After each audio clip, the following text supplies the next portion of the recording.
Bill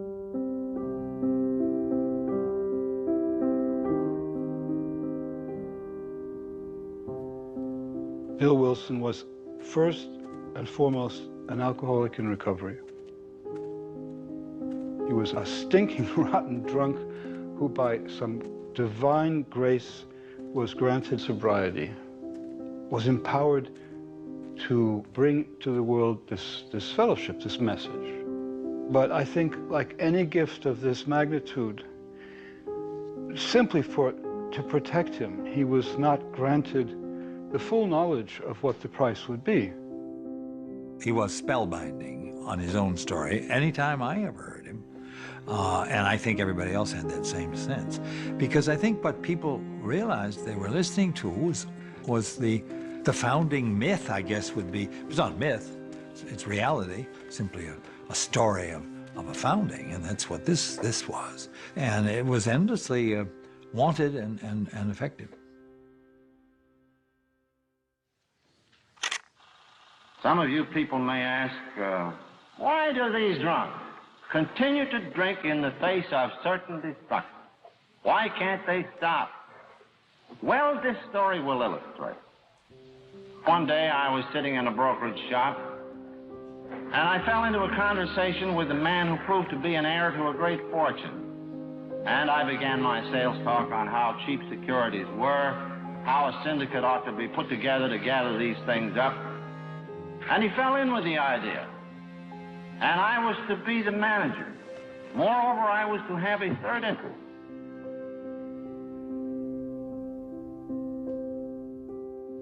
Well, by the time we got that far in the conversations, they discovered about my drinking.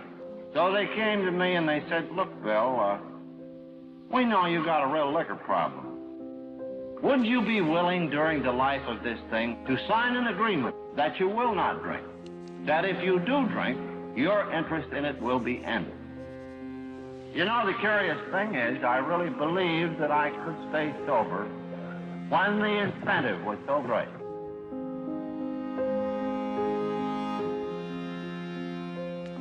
The work began, money came in, we began to buy securities, but now see what happened. One day, some old business acquaintances called me up. They said, Bill, we hear you're sober. They said, well, won't you go over in Jersey and do a piece of work for us? I said, sure. That evening, we put up at a small hotel, and one of the boys brings out a jug. And I said, well, what you got there? Why, they say that's Applejack, Jersey Lightning. No, thanks. No, I'm not drinking. I can't handle it. They fall to playing cards. Every now and then the jug comes my way. With ease, I say no thanks, because I can see my name on that contract. So quite easily, I say no. Until about 10:30, perhaps. Something occurred within me. And if that could be ever fully explained, we would completely comprehend the mystery of this obsession of drinking.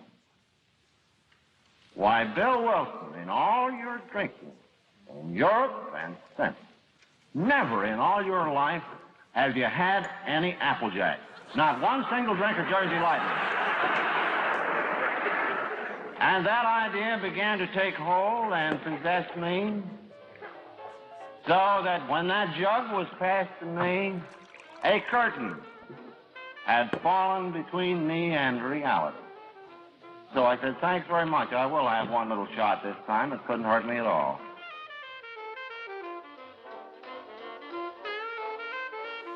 I lay in that hotel drunk for 3 days. That, I submit, is not the habit of drinking. That is the obsession of drinking. That obsession that has condemned people like us, time out of mind, to insanity and death.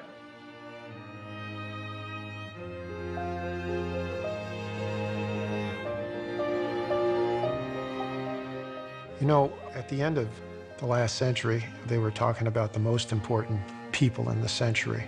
From my personal perspective, there's not a more important person in the 20th century than Bill Wilson. I'd be a dead man without him.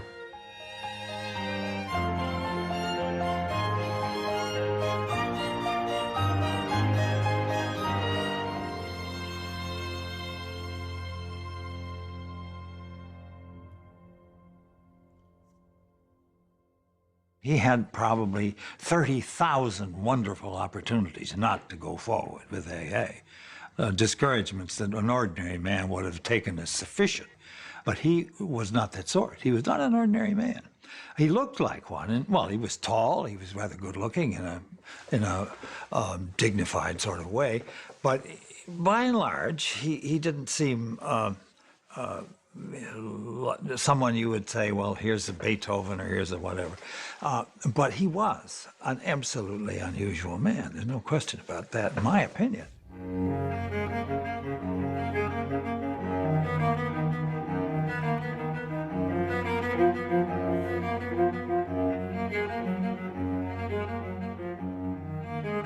I didn't drink anything until the First World War, but I think that the soil had become very fertile before then.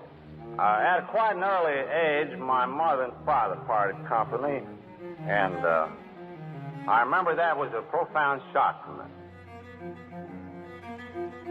His father left immediately, and his mother would soon follow. She left Bill and his sister Dorothy with her parents to become a doctor, never to be fully a part of his life again. Well, back in those days, there was as much or more stigma on divorce in a small Yankee town as there was on being the town drunk. Almost.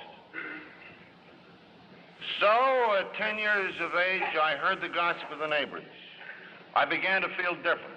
I began to feel that I didn't belong. Then, too, I was awkward, physically awkward, pretty homely, just like I am now.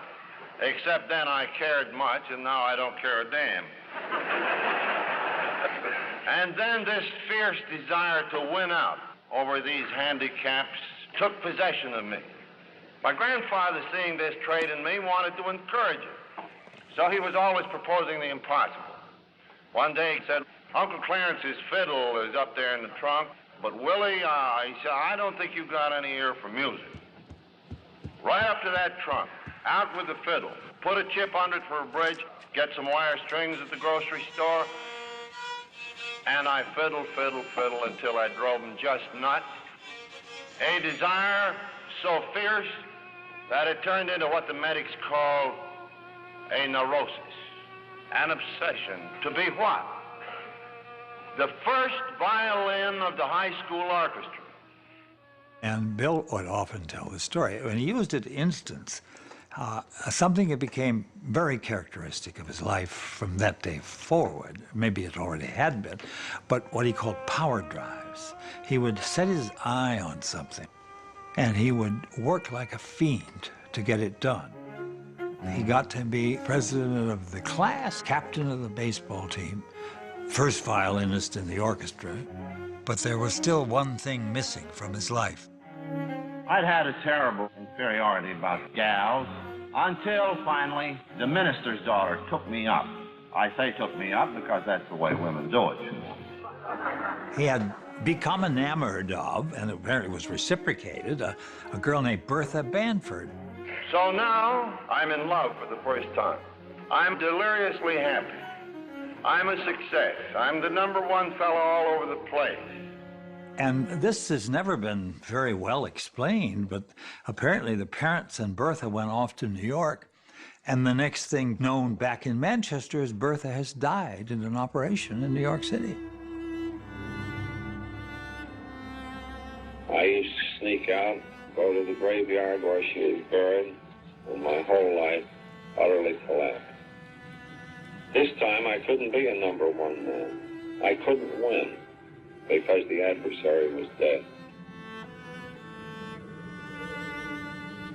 It was so sudden and shattering that it simply took years for him to get over it. And would that be true of a normal boy, or how abnormal was Bill to have that happen to him? I don't know. I don't know. maybe my experience can have some value to somebody else. You know, the most powerful thing I will ever have, and a lot of it is what I want to keep in mind, the most powerful gift that I can give anybody is where I was broken and healed. When I can share with somebody where my life was broken and healed will be the greatest gift I can give any alcoholic, and a lot of other people too. I was entered into Norwich University, the military college of the state of Vermont.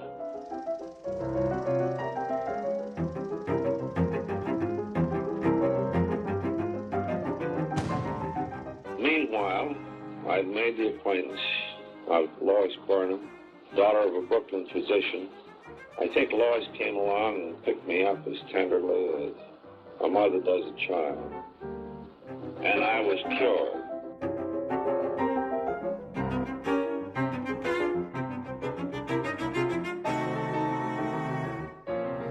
Bill's love for Lois had a hitch, though. He was a country boy and felt he could never rise up to the level of her family's sophistication. But he was determined to do right by her.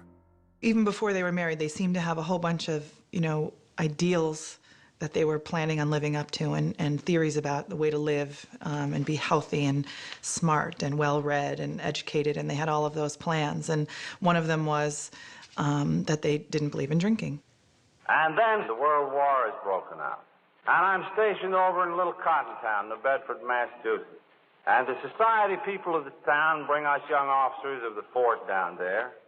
And he writes to her in the summer of 1917, and she puts a note on the side of the letter that says, "First drink," and she stars it, so it says, "Darling one, I went to a most peculiar party Sunday night. A lady and 3 daughters entertained us." And again, this terrible feeling of awkwardness, and the forks and the knives and the napkins, and I was in an awful case. And then somebody handed me a Bronx cocktail, and I drank it, and the whole face of the universe instantly changed. He has this experience of finding out that this stuff they're talking about is the elixir of the gods, for heaven's sakes. I mean, it does perfectly marvelous things for you. You talk, the women listen, even the men listen. And I, who had been tongue-tied, could talk freely. Ah, yes, I was part of life at last, because it released me from myself, from this gnawing sense of inferiority. Bill started drinking, and being alcoholic from the start, he got drunk every time he drank. Although I worried some about this, I was not deeply concerned, because like most young wives, I thought I could change him. And that our life together would be so happy and complete that he would not need an artificial stimulus. But all went fairly well, Everybody's very jolly. It's wartime and a few drinks here and there. As Bill himself said, writing about it, everybody was drinking and having a grand time, and he was too. The first time I drank, it was a magical experience for me. It was like I had been holding my breath my whole life, and I finally exhaled, and I felt like I fit in with everyone else, and I finally found my place in life. I felt grown up, mature, and I even was able to interact with guys that night on a level that I had never been able to do so. And so it was a solution for me from the very first night. I remember that there were 3 of us girls, and we had 4 drinks, and we each got one, and then there was one left over. And I guarded that drink from the very first night. I had to have more from the very first time.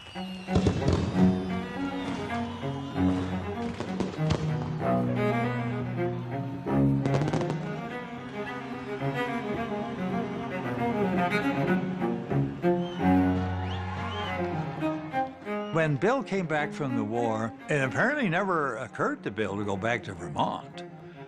From the beginning, and he doesn't even say very much about this, but we are in New York.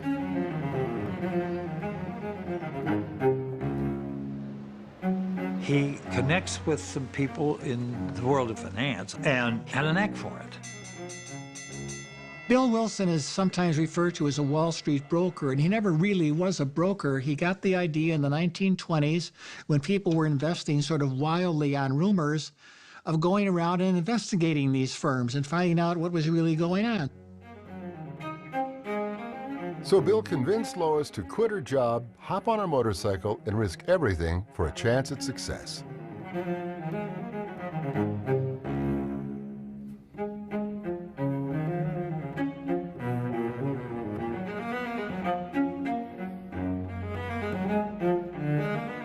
He bought shares of stock so he could look at the books of companies that interested him, and then wrote very detailed reports to send to his friends on Wall Street.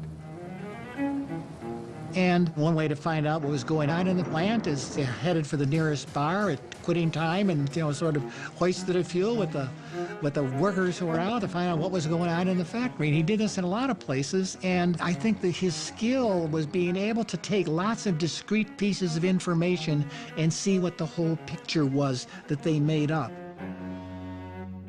What Wilson brought back to the people who hired him was stuff that really allowed them to get rich. These were ordinary Joes that were making a lot of money fast, and Bill was one of them. He had rented an apartment in Brooklyn, and it's not big enough, so he rents the one next door and knocks down the wall between and has a big living room. And so I don't think they ever had a terrible time personally with each other, except over the booze. And she was forever forgiving of him. He would, I don't know why. I wouldn't.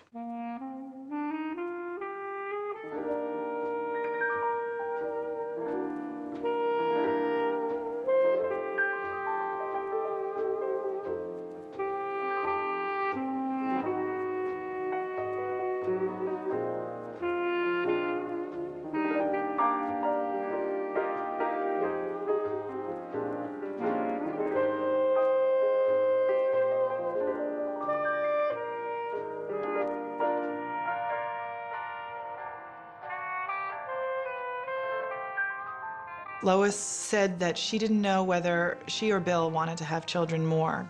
Lois had had 3 miscarriages in their early marriage, and at one point they finally tried to adopt.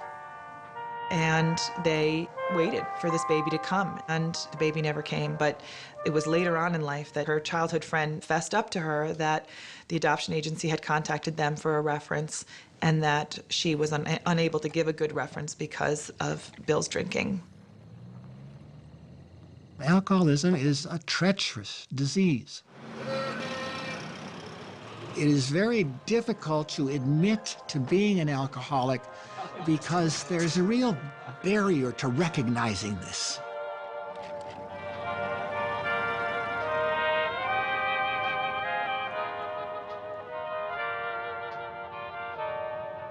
Addiction is this belief that something outside of me can fix something that's wrong within me.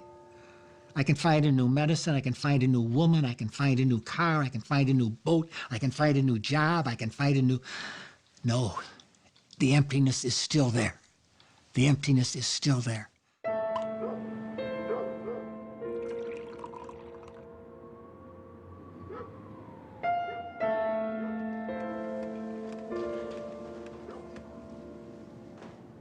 What ailed me was a deformed, emotional character, and I was really drinking booze to either forget the pain of it or increase the ecstasy of it. And this becomes an obsession.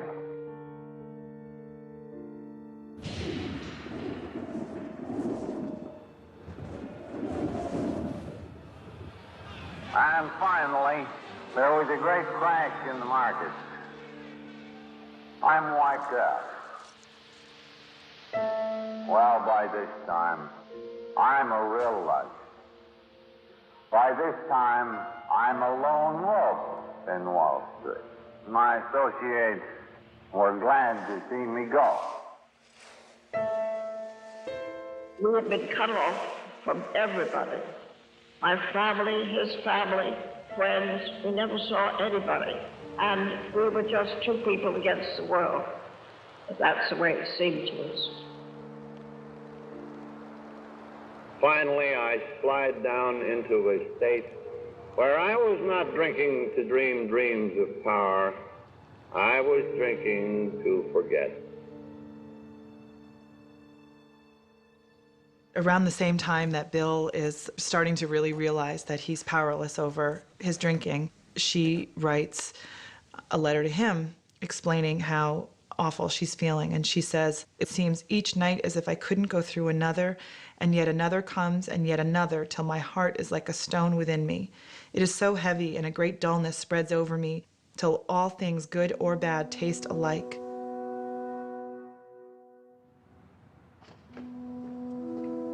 Bill finally realized he had a problem too, and he tried everything, and we tried it together. All kinds of things. Drinking together, not drinking at home, religious cures, going away to the country, and nothing worked.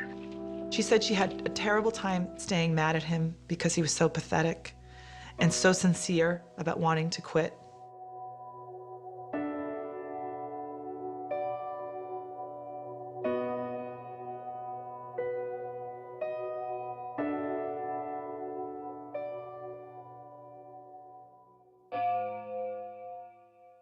Bill had really hit bottom when he met a man who would help turn his life around.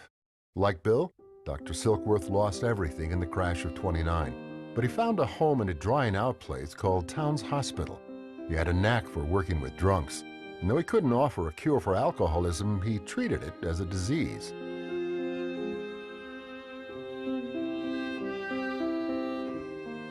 No formal introductions today.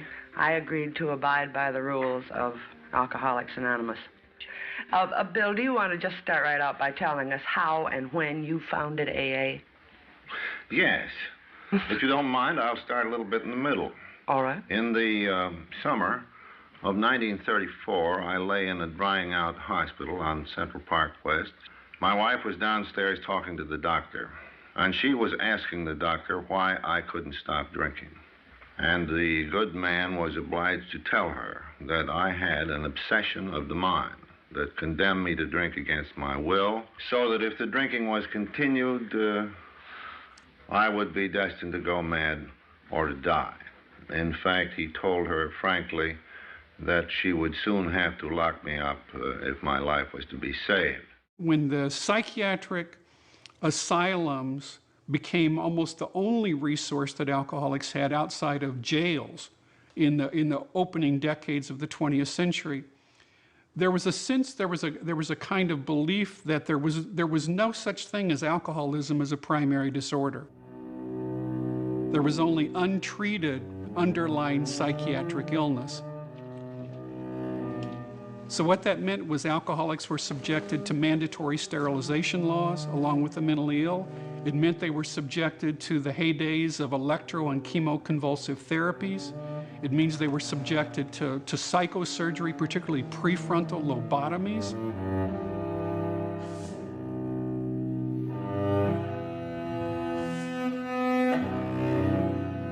On the theory that there was an alcoholic personality, and if they altered that personality by brain surgery, that it would cure their alcoholism.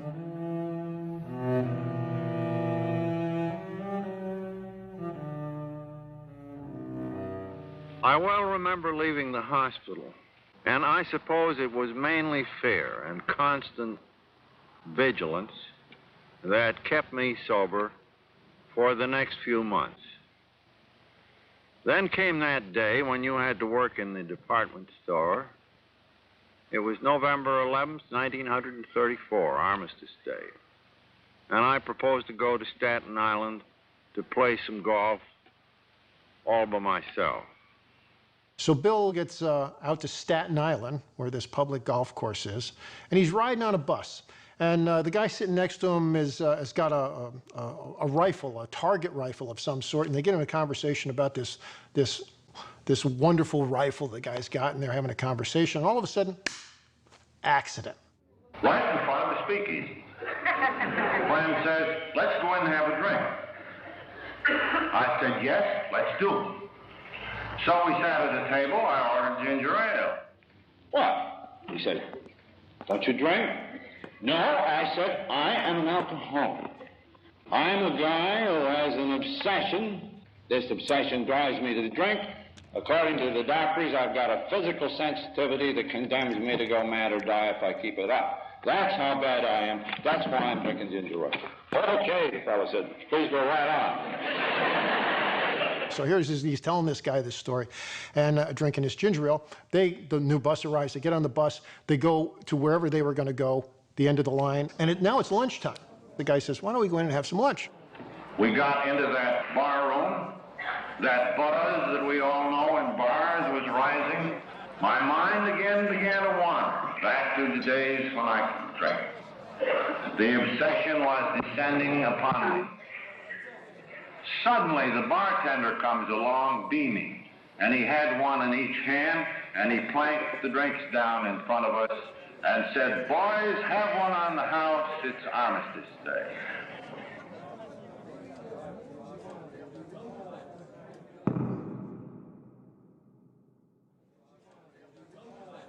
My new friend looked at me in astonishment, and he said, my God, man, after what you've just been telling me an hour ago, you can do this? Are you crazy? And I said, yes, that's just it. I am crazy.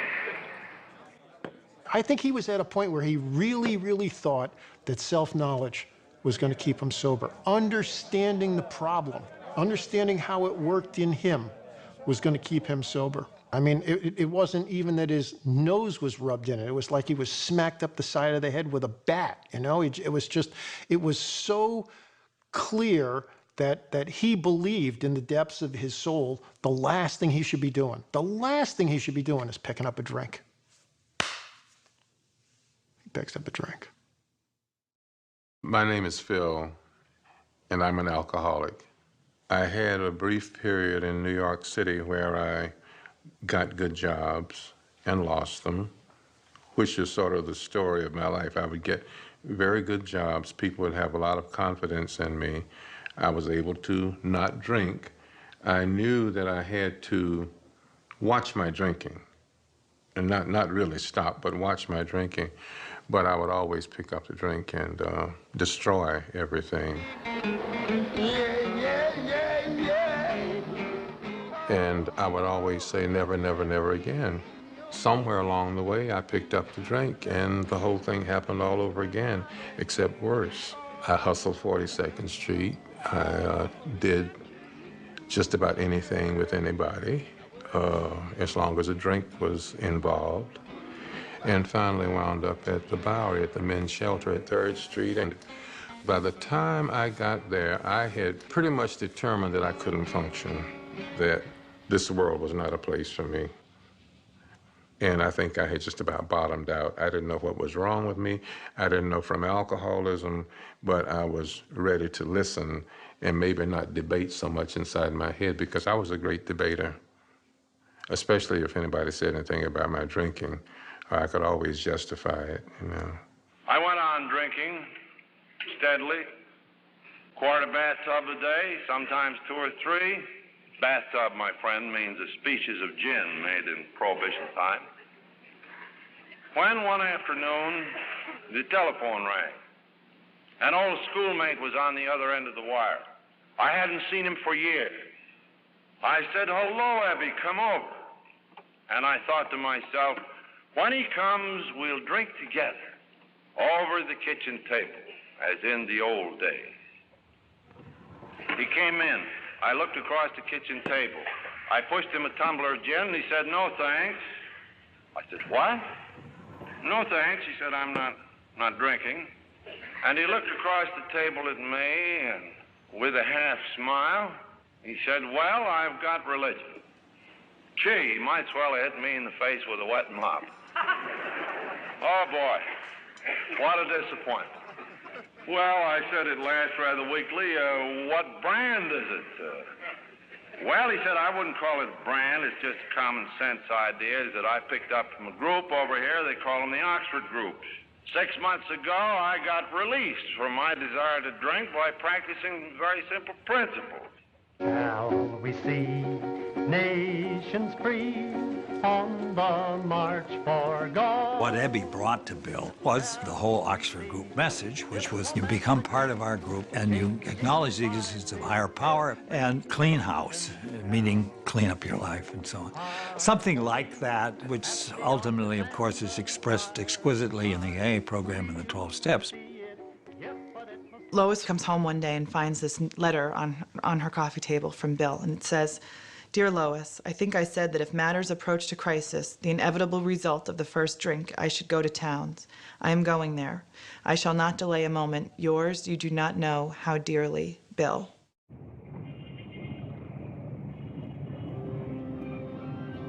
Three days later, my friend shows up in the door. I said, uh-oh, maybe he's going to evangelize me. Maybe he's going to put heat on me. Maybe he's going to try to save my soul. Didn't do any such thing. He waited and made me ask, "Ebby, what's that neat little formula?" Oh, yeah. You get honest with yourself. You get honest with another person about yourself. Internal house cleaning. Clean away the debris of the past. Help others with no demand for reward and prestige or money. Pray to God as you understand Him for guidance to direct your life and expel His obsession. As simple as that. Nothing more, nothing less. And then he went away. And when he was gone, I fell into a depression such as I had never had. The last vestiges of my prideful obstinacy were crushed out. And then, with no particular hope or faith, I cried out, as a child in the dark, "If there is a God, will He show Himself?"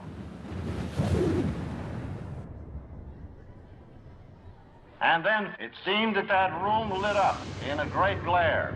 I was transported into an ecstasy.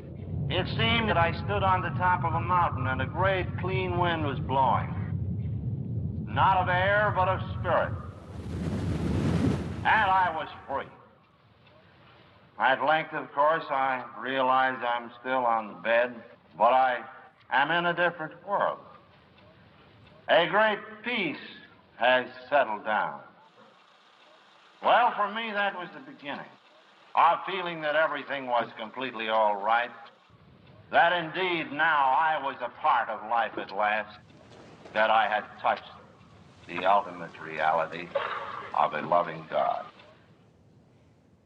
The kind of thing that Bill had is a thing that absolutely takes the entire human persona, or the complex of mind, body, soul, psychology, the whole thing, and shakes it up and sets it down again, and it's all new.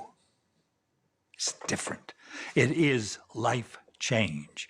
And Bill said, "I knew I was a free man." Oh boy, it would be fun to have such an experience, wouldn't it? That whatever is wrong, it's all right. God is in His heaven, all is well with the world. That is the bottom line of this kind of experience.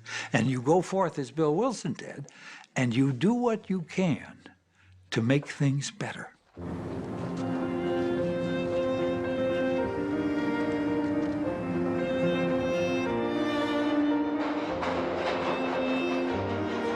And he spends months wandering around in and out of bars, grabbing hold of drunks, telling them they got to get this.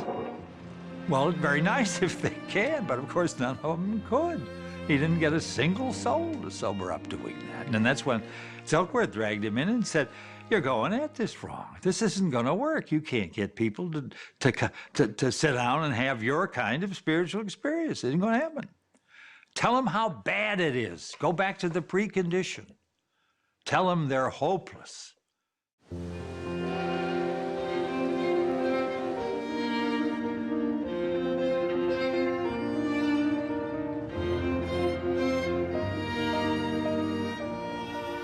At this point, Bill was offered the chance to go to Akron, Ohio to take control of a rubber machine corporation there. If he could win the confidence of its shareholders, he would become president, and more importantly, start making money again. We get to Akron. The deal blows up in my face. My friends depart in disgust. I'm in the Mayflower Hotel with $10 in my pocket, not enough for a fare home.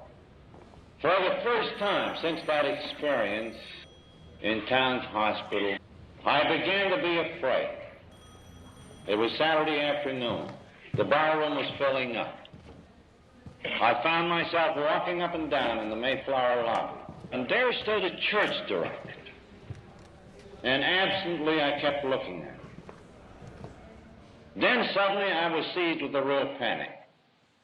I said to myself, look, my friend, you're in a fair way to get drunk.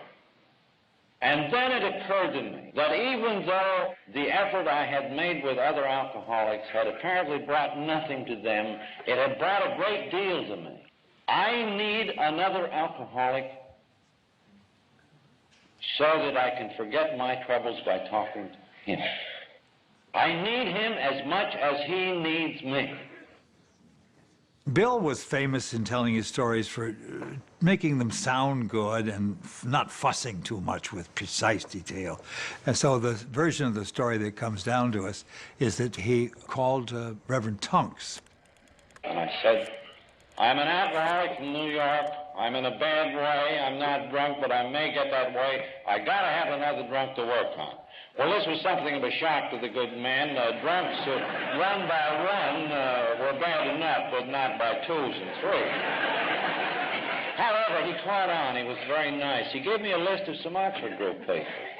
At the end of the list stood the name of Sargent. A lovely southern voice came over the wire. I quickly told her my story. She said, I'm no alcoholic, but I think I understand. Will you come right straight out here? So I invest 10 cents in the bus ride and get off down there in front of that house at the end of Portage Path. We went in, and she said, I've got just the man for you. Henrietta's been praying for her good friend, Dr. Bob, who's a chronic alcoholic and can't stop drinking. They're ready to foreclose on his home. His life is a mess. His practice was about defunct. He was out of friends at the time he had gone into the Oxford group. He was reading the Bible. He was praying. He was doing everything the Oxford group said to do, and yet he was facing failure every time. So I think it was really difficult for Bob to have the hope that that the prayers would be answered. Being very fond of Henry and having said we'd go over, we started over, and I extracted the solemn promise, man, on the way over, that 15 minutes of this stuff was out. But I didn't want to talk to this mug or anybody else, and we'd really make it snappy. There was a knock on the door at 5 o'clock, and there stood Bob and Annie. Bob beat into a pulp, just shaking like a leaf. And he said, I'm glad to meet you, Bill, but I can only stay about 5 minutes. And all we know is that apparently Bill told Bob what he knew about alcoholism and what his experience had been. You stop and think of it. Back at that famous meeting in Akron, Bill is sitting there talking to an older man, 15 years older, who is a doctor. But where is Dr. Bob? He's lost in the alcoholic labyrinth, can't get out of it, trapped. And so Bill Wilson, the little stockbroker from New York, sits down and starts telling him how bad it is. Bob said, geez, you're the first guy that's ever come along that's told me what this really is. You seem to know the score on alcoholism. Moreover, you had it, didn't you? I said, that's right. I know you. And something passed between us. Well, Bob stopped drinking. So for a few weeks, things were looking up. Then Bob went off to a yearly medical convention in Atlantic City. It was a blind from the start as an occasion for drinking. And he continued to drink on the train home, had sense enough and wit enough to get home. At this point, Bill thought he had bombed, that his new friend, Bob Smith, was not going to make it. And Ann pleaded with him to stay and give Bob one more chance. We took him upstairs. Boy, was he hitting Bob. And said I started a certain surgical operation on a patient, and I got to finish it. And now the job was to get Bob ready for this operation. They had these cures they went in for. I don't know what stage of the game they involved. Sauerkraut and Caro syrup and kind of wild stuff, you know. But they were doing their best. And on the morning of the third or fourth day, daylight was just coming. And I remember how he looked across at me with some kind of a hope in his eye, in spite of all the pain. He said, I'm going to go through with this thing, God willing. Well, I supposed he meant this operation that we were getting puckered up for. No, he said, I'm going to really go through with the kind of thing we've been talking about. I'm a guy who will never make a full revelation about myself to any human being. I'm one of those damn Yankees that just bottle things up and hang on, and I can't let go. So I'm going to get a house cleaning, and you're going to live. Well, he was still in rugged shape. Ann and I drove him to the hospital. Just outside, he had a final bottle of beer and one goofball. Went inside and performed that operation. Bill and Ann waited back home for word. Hours passed, no call. Dinner time passed, not a word. And Bob's track record could only mean one thing. And what he's doing, and they don't find this out for some hours, is going around Akron, talking to everybody he's been skulking away from, telling them he's a drunk who has quit drinking and intends to change his life. And that was on the 10th of June of '35, and I have had no alcohol in any form that I know of since. Bill's success with Bob invigorated both of them. They decided to work together to help as many others as they could. This partnership would only be broken by Bob's death 15 years later.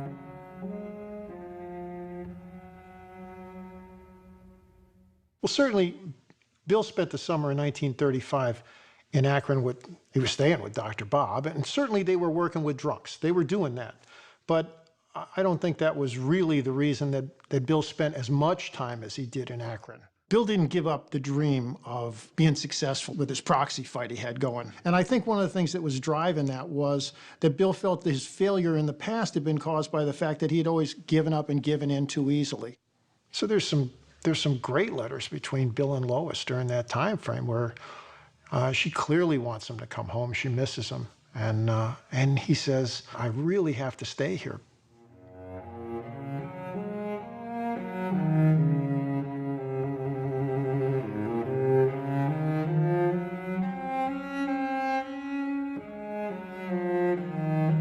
He hung in there, and he fought, and he fought, and he fought, until finally it was absolutely clear that there was no possibility of him being successful in this. And once he'd done that, it was okay for him to pack up and go back home to New York.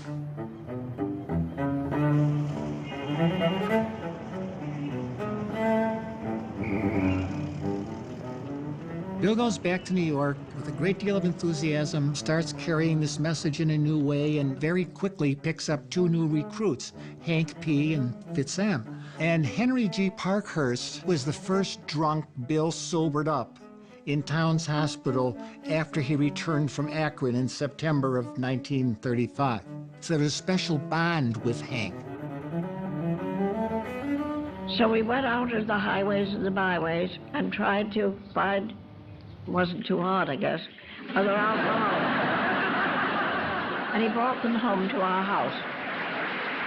Now, we were living in my father's house in Brooklyn, the city, a 5-story red brick house, and we had drunks on every floor.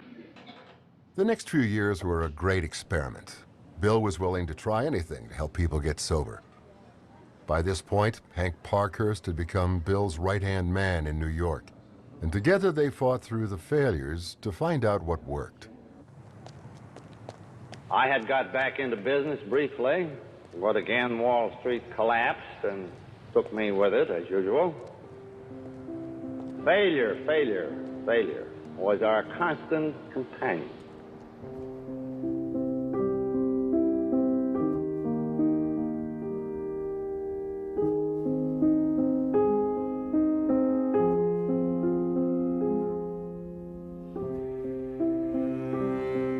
What Bill Wilson fundamentally understood was the issue with alcoholism in terms of recovery is not stopping drinking, it's not starting drinking. So this is the first society that made a significant distinction between the act of stopping drinking and building a life that allowed you not to return to drinking. I had found out about this meeting. Of all things, they had a woman speaker. And I kept thinking, these people drank like I do, and yet they're staying sober. How do they do it? And she said, the way we do it, she said, is we turn our life and our will over to the care of God as we understand them for 24 hours at a time. She said, just one day at a time. And I looked at the clock, and it was about 10 o'clock. Tomorrow night, Thursday night at 10 o'clock, McGuire's will still be open. I don't know how I might feel, but I'm going to turn my life and my will over to him. Up to this time, AA was utterly simple. We didn't even have a name, just called ourselves a bunch of drunks trying to get sober. But it wasn't until one late fall afternoon we began to put down the names of those people in Akron, in New York, and a little sprinkling in Cleveland, who had been dry a while. And despite the large numbers of failures, it finally burst in on us that 40 people had really significant dry time behind them. I shall never forget that great and humbling hour of realization that a new light had begun to shine upon the children of the night. Bill rushed back to New York to raise money so they could spread the word about their new answer for alcoholism. But he couldn't find anyone willing to help. I got one hell of a freeze from the gentleman who well. He complains to his brother-in-law, his brother-in-law is a very successful doctor. And his brother-in-law says, you know, I know this guy who works for the Rockefellers.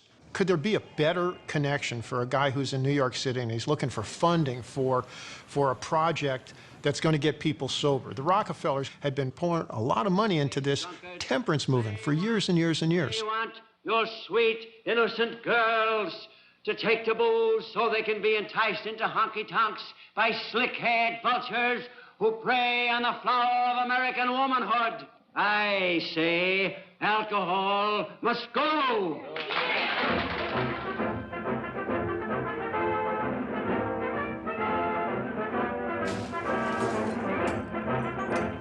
Even though Prohibition eventually failed, Rockefeller was still interested in the problem.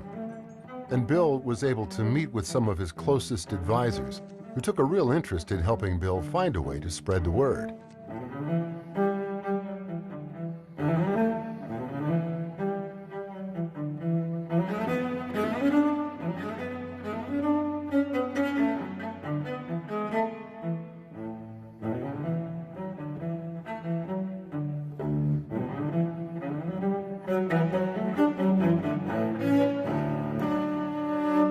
For the better part of a year, Bill and Bob, along with Hank in New York, tried to solve this problem. Finally, the answer came in writing a book to show others how they learned to stay sober. But writing a book wouldn't put food on the table. So the story goes that Hank went down to the stationery store and got a blank stock certificate pad and started making out stock certificates for Works Publishing. We write across the top of them, Works Publishing Company, par value $25. So we take a pad of these stock certificates, next AA meeting, where you shouldn't mix money with spirituality, you know. And the drunks all gave us a stony look. They said, what the hell?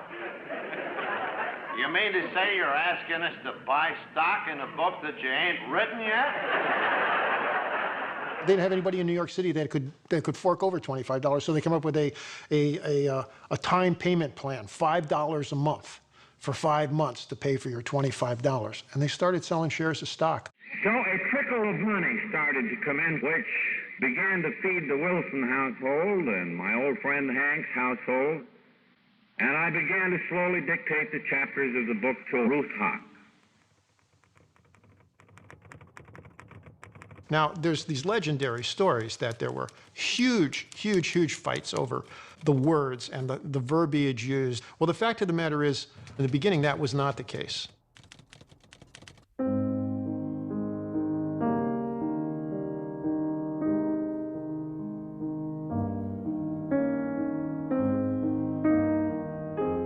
The earlier chapters talk about alcoholism as they understand the problem. And I don't think there was a lot of argument over how they understood the problem. The arguments came up on how do we understand the solution.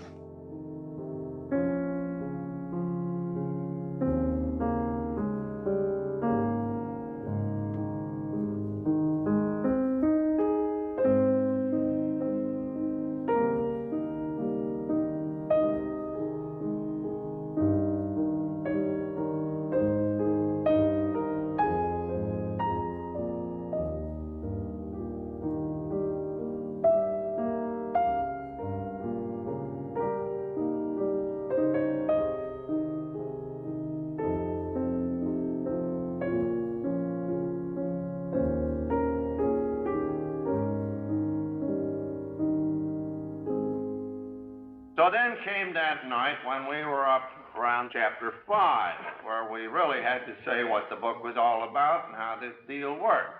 On this particular evening, the idea came to me, well, we need a definite statement, a concrete principle that these drunks can't wiggle out from. It was a 6-step program then. So I started right, trying to bust it up into little pieces. And when I got the pieces set down on that piece of yellow paper, I put numbers on, and was rather agreeably surprised when it came out at 12. I said, well, that's a good significant figure in Christianity and mystic lore. Then I noticed that instead of leaving the God idea to the last, I'd got it up front, but I didn't pay much attention to that. And, well, next meeting comes along. Boy, pandemonium broke loose. What do you mean by changing the program? This thing is overloaded with God. We don't like this. You got these guys on their knees. Stand them up. Bill was really interested in what worked. You know, I think one of the things I love about Alcoholics Anonymous is the fact that it's without dogma. It's without theology. There's no requirement to have any religion at all. The phrase God as we understood him was included in the steps to make the program available to everyone. Bill was looking for more of an open-ended thing, opening up the solution to more and more possibilities so that it's a bigger tent, a bigger umbrella for people to get under.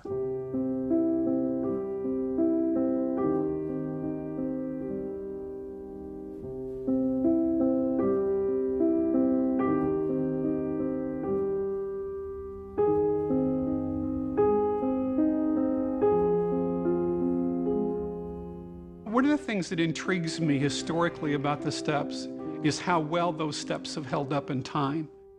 Part of that is they're broad enough to be able to be reinterpreted over time, and I'm talking historically now, but they're also broad enough to be reinterpreted over the life of long-term recovery. In other words, the same 12 steps that people can understand hours and days into their recovery are reinterpreted for people in 5 years and reinterpreted for people who are 10 and 15 and 20 and 30 and 40 and 50 years into recovery.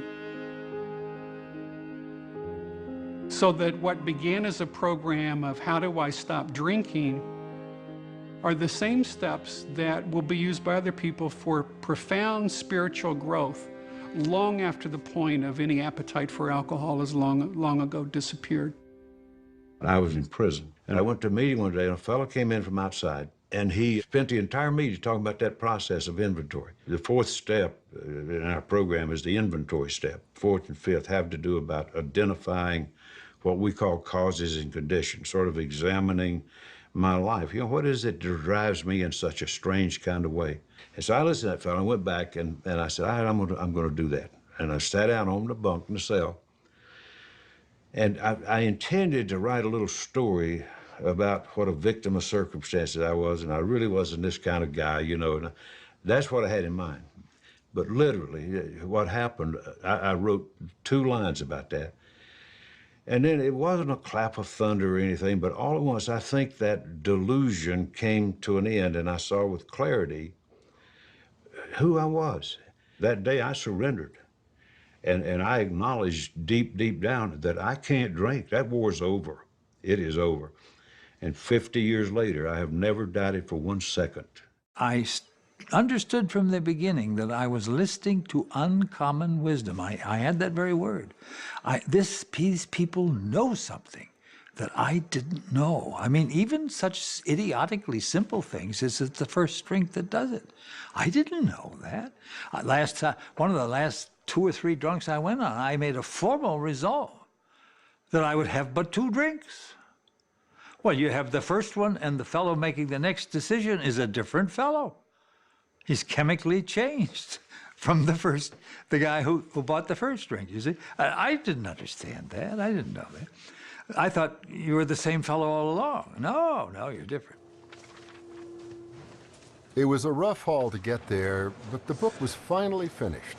Nearly 5,000 copies sat in a warehouse, held hostage for lack of payment. Then a huge radio star agreed to have an AA friend of his on his show and promote the book. Bill and Hank saw a golden opportunity in this and sent postcards to 20,000 doctors. In Akron, New York, Cleveland, the ears were to the radio. We visioned the books going out in carloads. Little Ruthie Hawk, Hank Parkhurst and I just couldn't wait to get over to see what was coming into that box. We stuck it out for 4 days, and finally we went and looked in the box, and you could see a few of these cards. I had a terrible sinking sensation. But Hank was an incorrigible optimist. He said, well, they couldn't put them all in the box. He said they got several mailbags full out there. So the clerk came with the cards. Hank said, ain't there any more? No. We took them over to the desk and we counted them, and there were 12. And 10 of them were from doctors, obviously stewed themselves, who lambasted the hell out of us, and we had exactly 2 orders for the book Alcoholics Anonymous. And at that very opportune moment, the house in which Lois and I lived was foreclosed, and we and our furniture were set out in the street. And that was the state of the book Alcoholics Anonymous in the summer of 1939, and the state of grace that the Wilsons were in.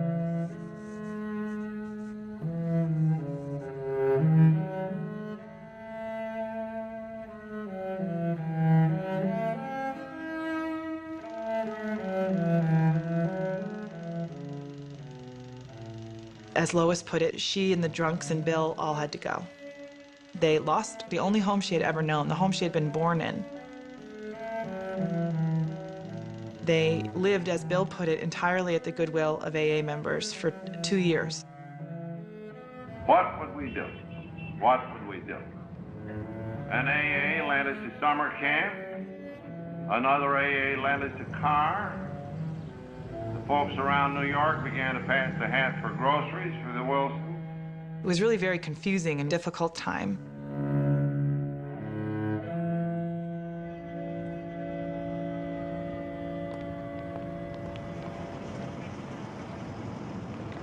I remember going through Grand Central, wondering where we'd light next.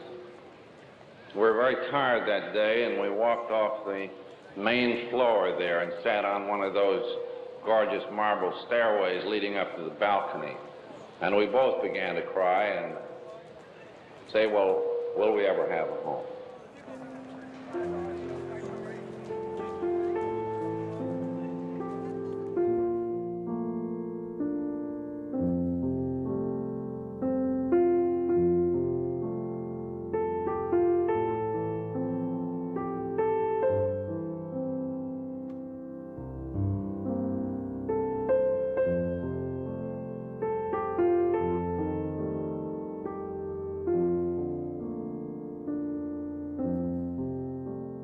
Bill had a couple of job offers. One was from Towns, and then he had another one as well, and he was, ecstatic. And, God, I'm finally getting back to work, and, I can support my wife and buy food and put, food on the table. And he went into the group and explained this, and they all just were frowning back at him, and they were like, Bill, don't do this. You can't do this.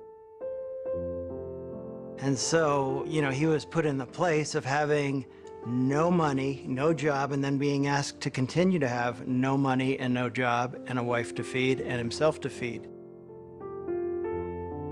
But Bill thought it would only be for a few more years, expecting that he could then move on because the fellowship would be strong enough to survive on its own. Well, I think one of the biggest shocks to early Alcoholics Anonymous, and I think to Bill Wilson, was the fact that 5 months after the book comes out, Hank Parkhurst is drinking.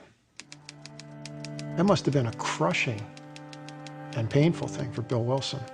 I mean, they've been business partners together. They're in the same office together. They put this book project together. They talked to the Rockefeller people together. I mean, Hank was a really critical factor in the success of Alcoholics Anonymous. And Bill Wilson can't do anything to get him sober. I was full of fear, and I didn't know how to live life on life's terms. I didn't know how to face the world. I didn't know how to work. And so I did what anybody's going to do when they're that completely miserable, as I started drinking again. And I was off and running immediately, but it wasn't the same. It was more physical. Like, I just absolutely, it was, I mean, sure, I don't like to think too much, or I don't like to be present, but it was really, really, like, I couldn't physically stop drinking. And I went to the detox round, and I would be out, and I would call AA people, and they would come pick me up and take me to a meeting, and I would get to the meeting, and I would walk out the back door. I wouldn't even stay for the meeting. I was just trying to get a ride across town, and I'd try to get money off of them, or they'd come pick me up and take me and make me take a shower, because apparently I stunk too bad to go to the meeting, so they'd make me take a shower and then take me, to the meeting, and every day they'd pick me up. They would act like that's the first time I was going to get sober. Like they never got sick of me. They never,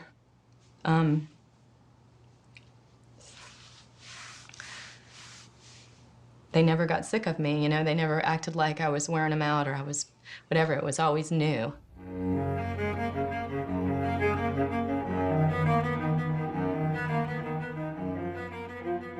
Meanwhile, Lois and I had moved to the club at Old 24th Street, taking a room upstairs next to Tom Mulhall, the caretaker.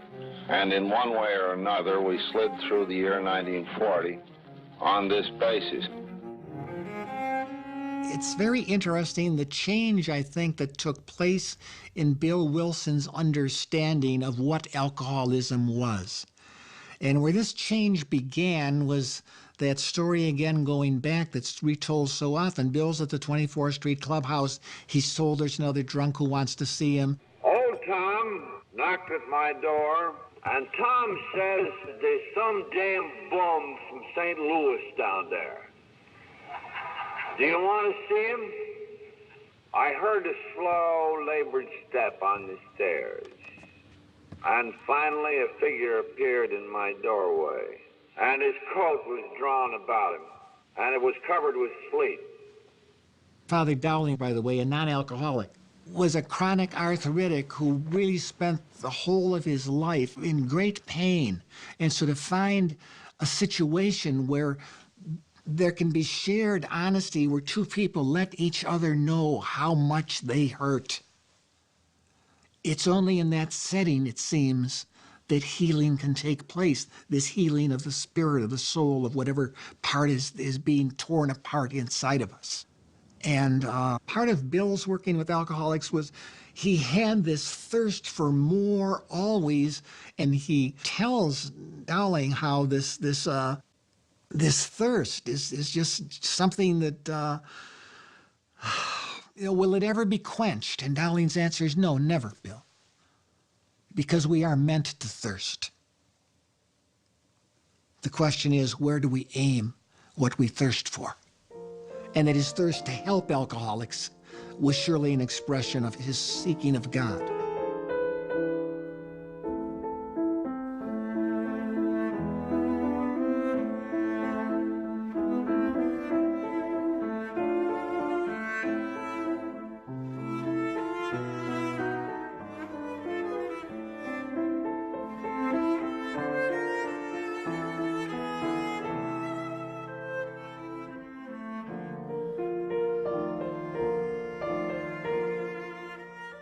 So what happened when AA began to be successful, it was electrifying. I kid you not. It was electrifying to the people in the program and to anybody who came up and looked at it. For example, like Jack Alexander, who in '41 did the article in the Saturday Evening Post. He came to scoff. He came to deride. He was sent to blow up this crazy notion that this spiritual program was going to work. He stayed to honor it.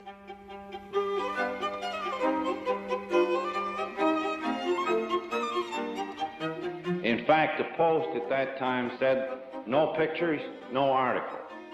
So if you will look up the March 1st, 1941 issue of the Saturday Post, you will see a picture of the interior of the club and a flock of us sitting before the fire. And with the advent of that piece, there was a prodigious rush of inquiry.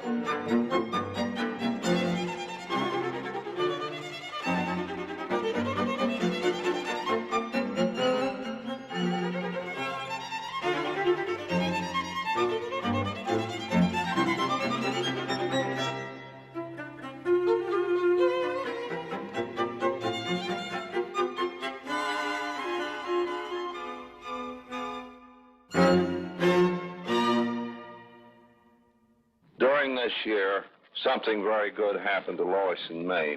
A Mrs. Helen Griffith appeared at our clubhouse meeting at 24th Street.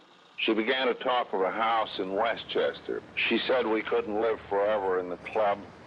We'd need a place like that. The woman was 48 years old when she became homeless. When they finally did make it to Stepping Stones, Bill writes a letter to Dr. Bob where he says, "Thank God that girl is finally being taken care of at last." My name is Nell Wing, and I have no years of sobriety, and I'm a Gemini. I just want to tell you, I started doing Bill's work in 50, and then in 54, I started going up to Bedford Hills. On Friday afternoon, Bill would pick me up in the station. Then we'd go home, and Bill would say, let's sit down and do some of the old chestnuts. Lois and Bill had marvelous sessions with the violin and the cello.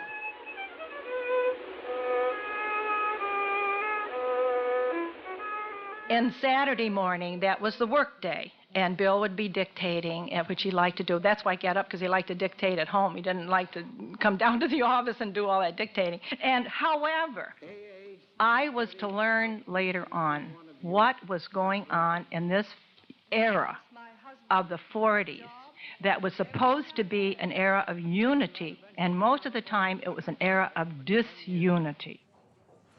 Groups began to spring up everywhere, like mushrooms. We began to be bombarded by group problems. Bill was the lightning rod. People were always sending him letters. Oh, you know, our group's fighting about this, and what are we going to do about that? And he would send back some sort of solution. And then there would be, somebody would be charging for Alcoholics Anonymous admission, and somebody else would complain and send him a letter. So he'd write about that. We had an AA group in Richmond, Virginia, that drinks beer at their meeting. We have women coming into the fellowship. Dr. Bob thought that if there were women around, the men wouldn't get sober. And one of Dr. Bob's famous sayings was, under every skirt, there's a slip. We have the first attempts to racially integrate groups. Bill had gone out to the Rockland State Hospital and met a couple of black alcoholics there.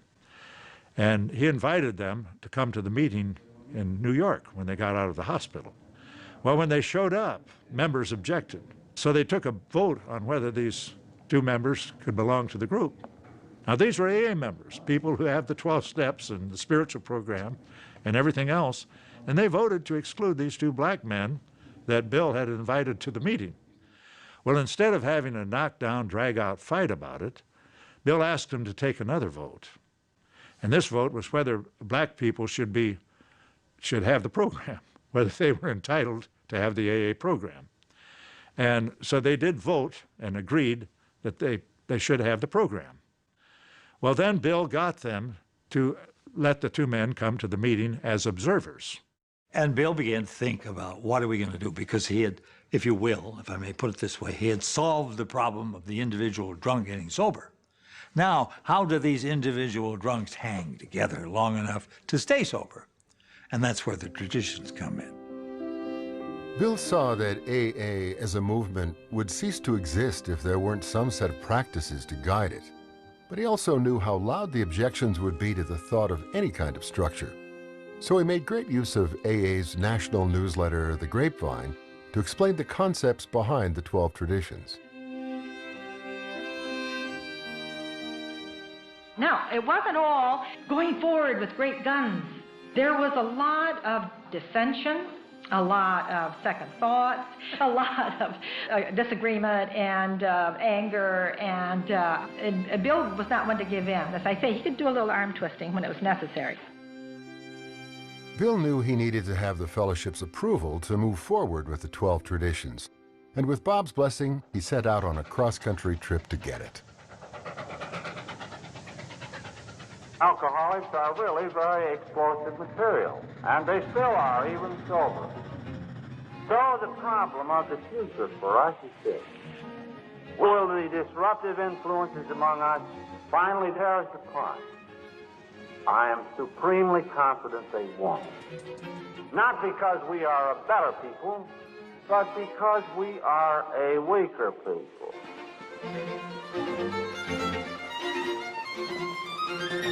And out of that group conscience, I believe will evolve the traditional principles.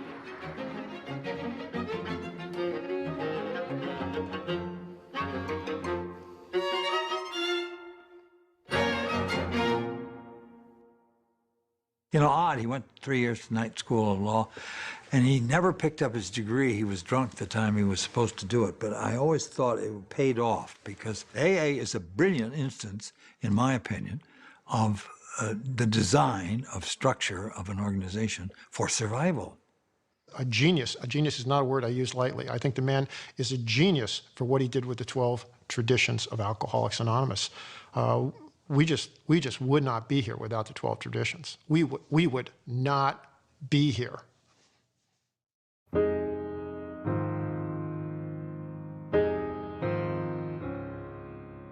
That whole period, he was in the middle of depressions, really difficult depressions, some of them very intense, and yet he accomplished more for AA during that time. And I always think that's so remarkable. And he shared so much. Bill just didn't talk about alcoholism all the time to people. He talked about depressions. I've heard people come up to him and say, "Thank you for saving my life twice."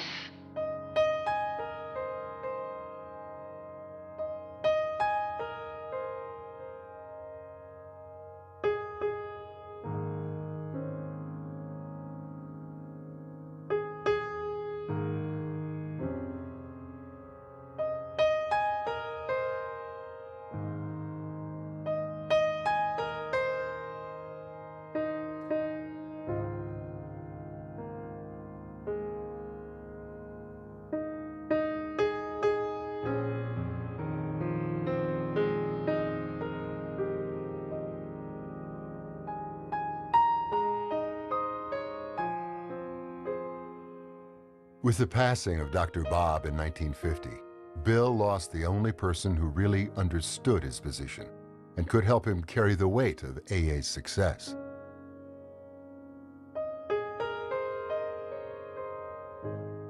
Bill Wilson was really worried about how Alcoholics Anonymous was going to continue to run into work. He was writing pieces saying, I need a real life. I just can't be doing this anymore. This thing should be self-sustaining. So, in 1955, Bill was preparing for St. Louis, where he formally turned over leadership of AA to the members themselves. Back in 1948, Dr. Bob and I wrote a joint piece in the Grapevine. And we said, why can't we join AA too? Well, this is the day we join AA. This is the day you'll come of age. Bill formally handed over the leadership of AA to the fellowship. He had wanted this for 10 years, and finally the time had come. But the constant demands of AA had drained Bill and placed a strain on his marriage to Lois.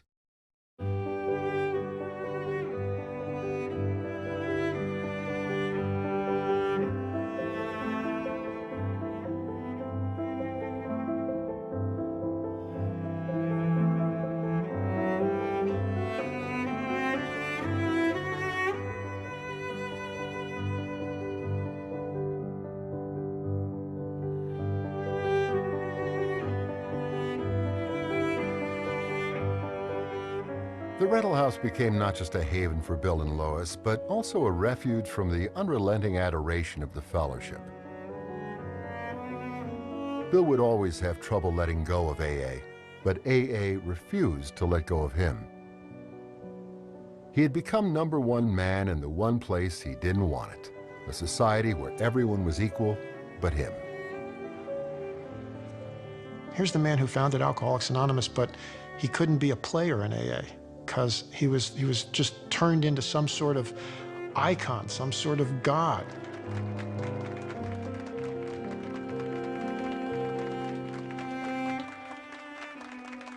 It came home to me strongly when my sponsor went to Mexico several years ago. And he mentions the fact that he had met Bill Wilson and shook his hand. And everybody in the meeting lined up and shook my sponsor's hand because that was the hand that shook Bill Wilson's hand. I mean, I don't know how Bill Wilson dealt with that. Of course, everybody is fairly familiar with the fact that I once suffered alcoholism, but I suffer also from split personality. I have a personality, say, as a patriarch of AA, floundering father, if you like. I also have a personality as an AA member. And between these personalities is a terrific gulf. You see, a founding father of AA mustn't endorse anything or anybody or even say good things about your friends on the outside. But as an AA member, I am an anarchist who revels in liberty. So I am really going to say this time what I damn please, if you will.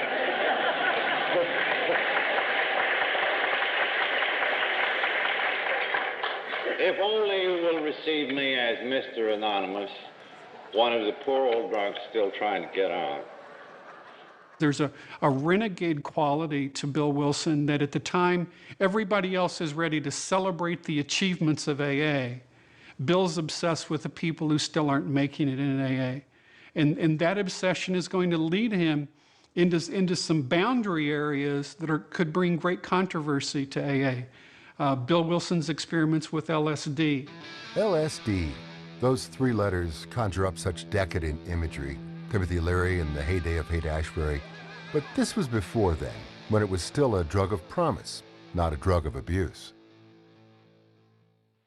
One sure way to prove the value of a medical product is by hospital testing under doctor's supervision. And that's why I'm proud to recommend Surest. Take Comeback. Comeback eases. This was the 1950s, a time when the wonders of modern medicine seemed able to fix anything that was wrong with us. We have early reports coming from two psychiatrists, Hoffer and Osman, really proclaiming this as a potential breakthrough in the treatment of alcoholism. And in the context, they're describing some alcoholics beginning to have a spiritual breakthrough under the influence of these LSD-guided experiences that are really contributing to their development of sustained sobriety in individuals where many other methods had failed. My name is Norm. I'm an alcoholic. Well, I went to AA in an effort to quit. I wanted to quit.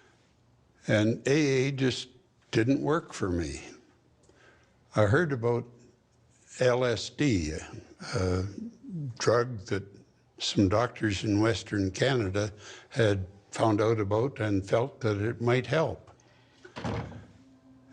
I took it several times in hospital settings, in doctor's offices. Each experience lasted for several hours and did cause me to do a lot of thinking about myself. And then the doctor asked me if I would like to take LSD again. And my experience was instant. It changed my life, it changed my thinking, it changed the way I look at things. And that happened in seconds. And it was over, the whole experience was over. I never wanted LSD again. I went back to AA and worked very hard at it for a long time.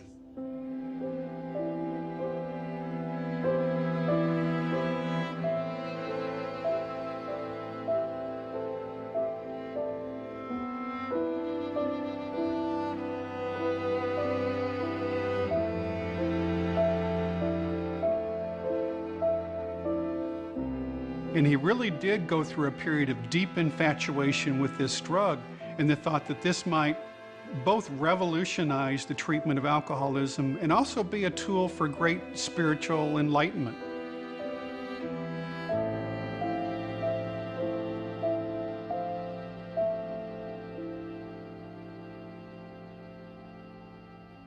It's unimaginably difficult to be that person whom so many recovering alcoholics are looking up to with such expectancy, with such unspoken demands. And this was an extraordinary burden to carry.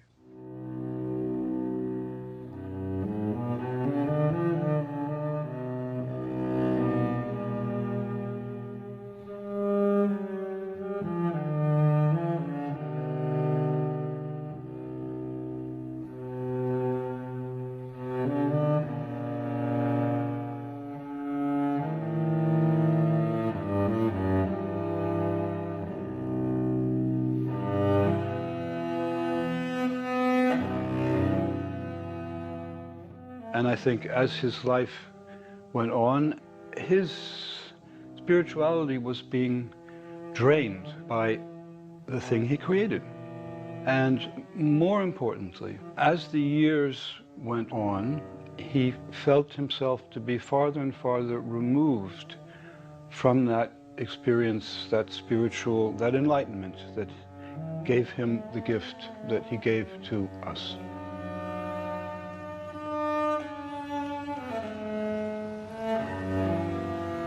Bill used LSD on and off for over 5 years as a way to explore his own spirituality, to recharge himself. But when LSD became a drug of abuse, Bill, like the doctors who had helped him, had to back away from using it. So Bill's search for what he called emotional sobriety continued. He wanted to be free of the depression and anxiety that plagued him. Then Dr. Abram Hoffer introduced him to niacin, also called vitamin B3, as a possible solution. After about 2 weeks, he was well. He lost his tension, anxiety, depression, his insomnia. He was able to sleep. And of course, he was therefore very much happier than he had been. He saw niacin as some kind of a cure or an aid in dealing with depression. And he started handing it out to people. He wrote the equivalent of 3 small books about vitamin B3, and I think this was part of the entrepreneur in him. He needed something new to work on. So he became very enthusiastic, and he became so enthusiastic, he made the international headquarters pretty angry at him.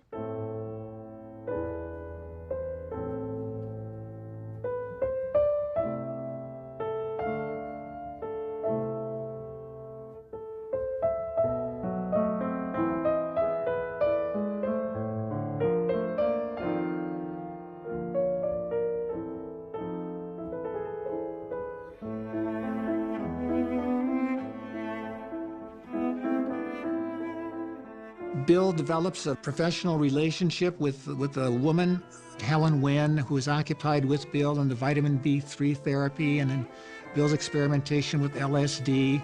Jill was oh dear, I haven't ever gotten into the side of it, and I really don't want to. But Helen was the person who helped him. And the office took a dim view of it, yes. Was that in the early 60s, or was that earlier? Earlier. Yeah, but with Helen, you mean? Yeah. 55. Well, is one of the reasons that Bill sort of backed off, was that sort of a way of ending the thing with Helen then in 62? No, that never ended. Overall, that whole relationship was good for Bill. I don't fault it at all. Even though I love Lois and all of that, but it did a lot for Bill those years. If we want to talk about giving credit to somebody who helped him a lot of those later years, think of Helen. I think she saved his life, bringing him out of the depression. I know he says it was the niacin and all of that, but I think it was Helen. Nell didn't necessarily want to talk that much about Helen's relationship, but what she did say was that in most of Bill's darkest moments, Helen pretty much comforted him and brought him back to life, from, you know, possibly even Bill's wanting to commit suicide, Bill's wanting to just, you know, crawl underneath the bed and never come out. And Helen Wynne just helped him through that and helped him through his darkest days.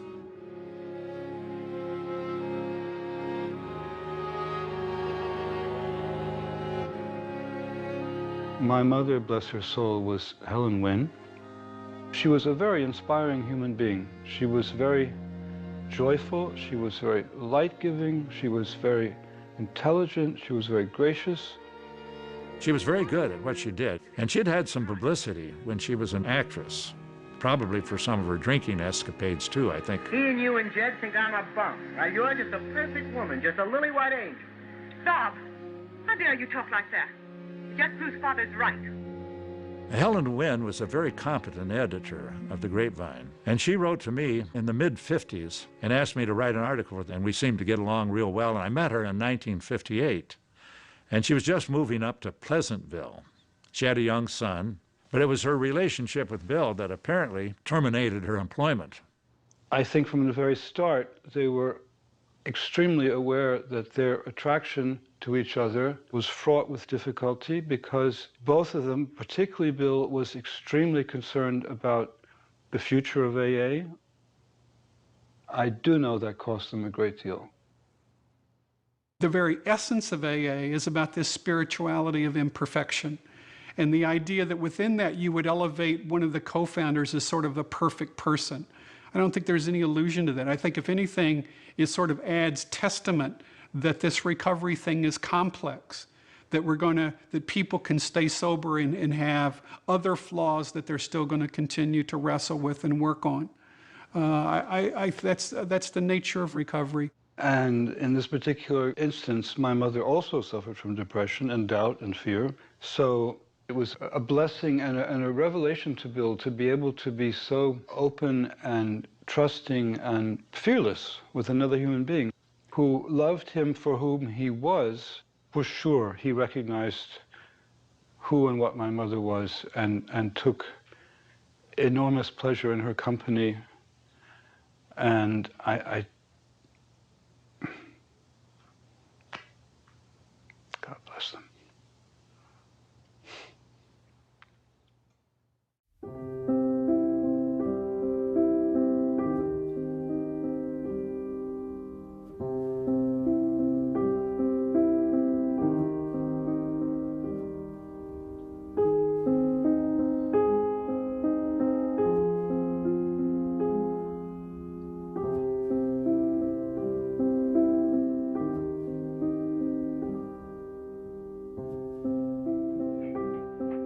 It's hard for me to believe that she couldn't have known about it. But Lois was a very practical woman, and I think she could have understood this about Bill and accepted it in her way. You know, Bill and Lois had 53 years together when he died, and she was really devoted to him. He was the man in her life. It would have been very hard for them to separate, I think. Sugar lady.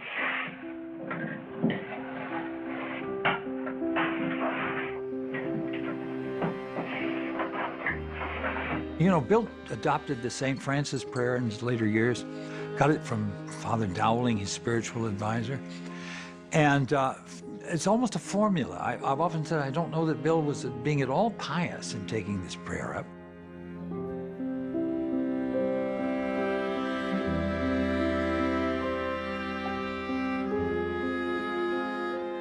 If you present me with hate, what's my response? My normal, natural human response is to hate you, good and solid. But what old Francis said was, when you confront that, and Bill Wilson confronted a lot of this in his life later on, people who didn't like him and were jealous of him, you turn around and you spill back over them benignity, kindness, compassion, love. You know, it's an absolutely marvelous thing. And Bill did it.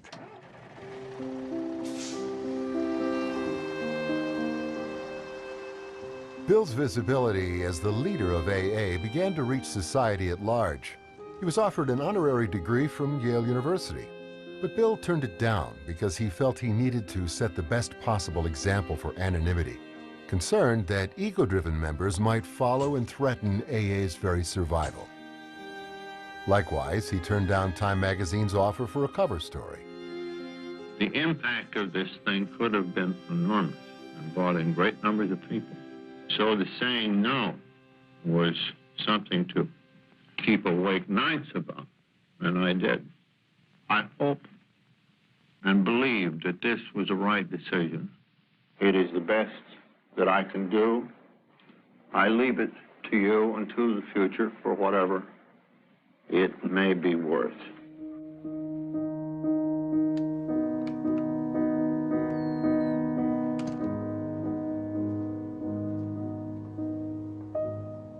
Bill's concerns for AA's future were tied to the state of his own health. He was a lifelong smoker and had developed emphysema.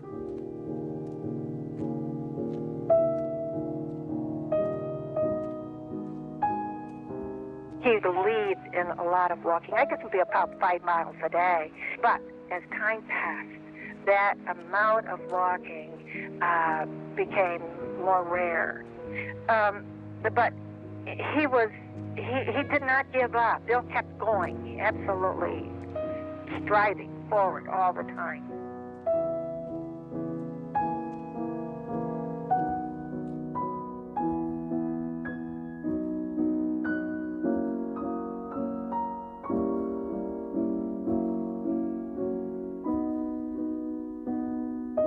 In retrospect, he never really recovered from that fall.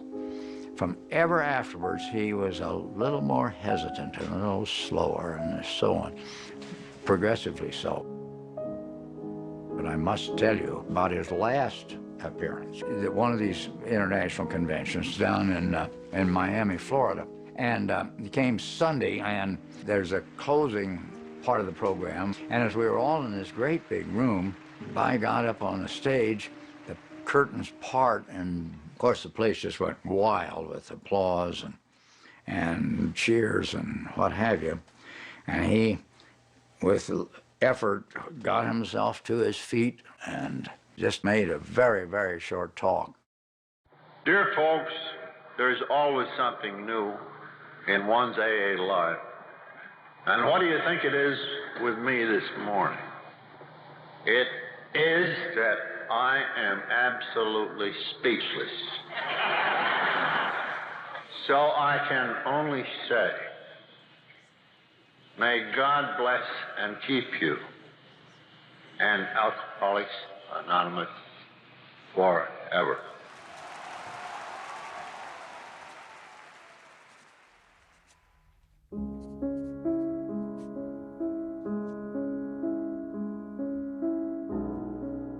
He had an oxygen mask on.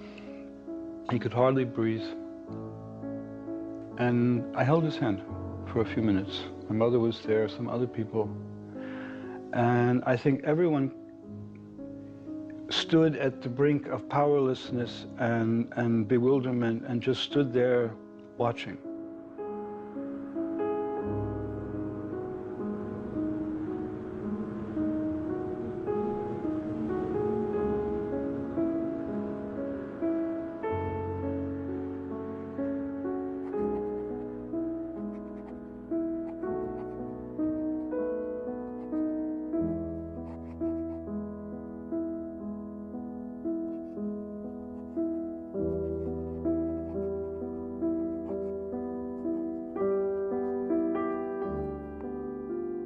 And thinking about how sick Bill was before he died, I don't think the average person realizes how sick you can be when you have emphysema and when your lungs aren't working and when you're not getting any air. It's torture. He was so suffering from lack of oxygen to his brain that he was actually hallucinating.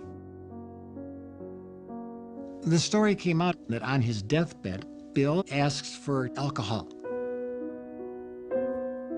There's nothing to be surprised at.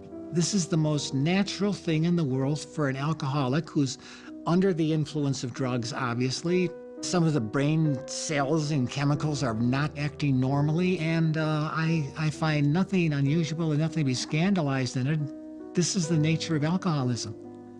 This is the nature of alcoholism. Alcoholism is, Bill referred to alcohol in the book Alcoholics Anonymous as cunning, baffling, and powerful.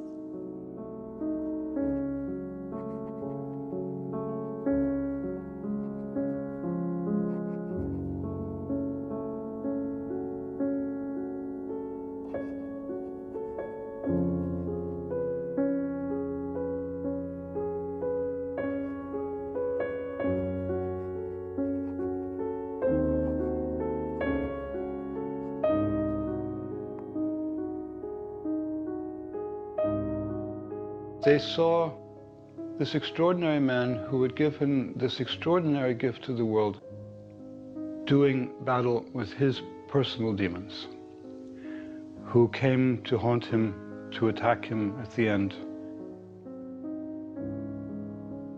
Fighting for his life, fighting for his breath, fighting to stay conscious, fighting to keep eye contact, to hold one's hand, to say, I'm still here.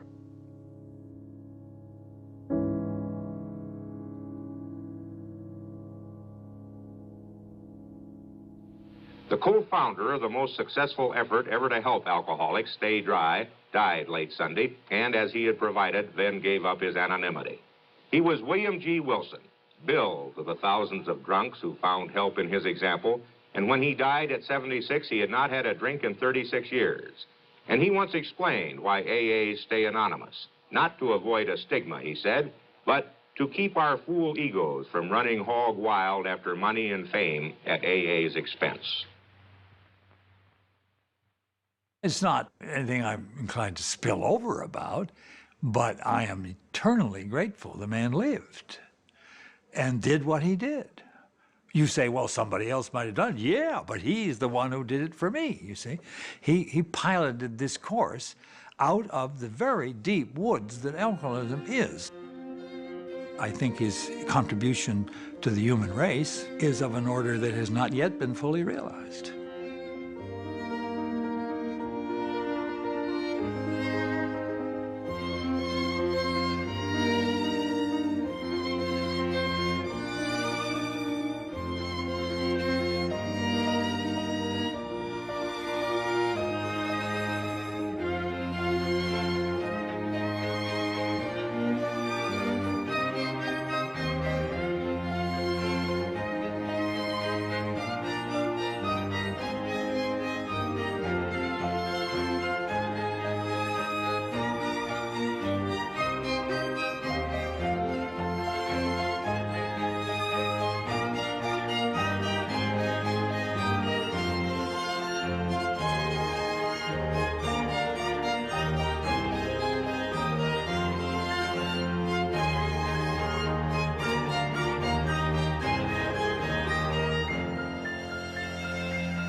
Somebody felt kind of sorry for me the other night, said it must have been terrible, Bill. I said, no, it was wonderful.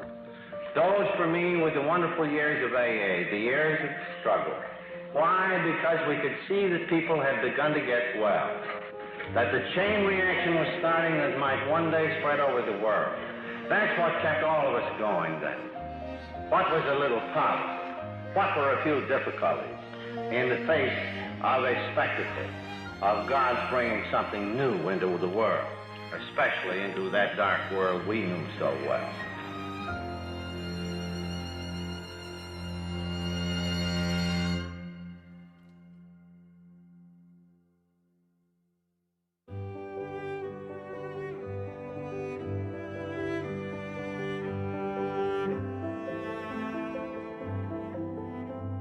I've not told this whole story a lot, but I got to be editor of the Grapevine, and not very long sober. I think I was editor from 63 to 68, and I was sober only 4 years when I got the job. So I got into it and went along fine for all of 5 years.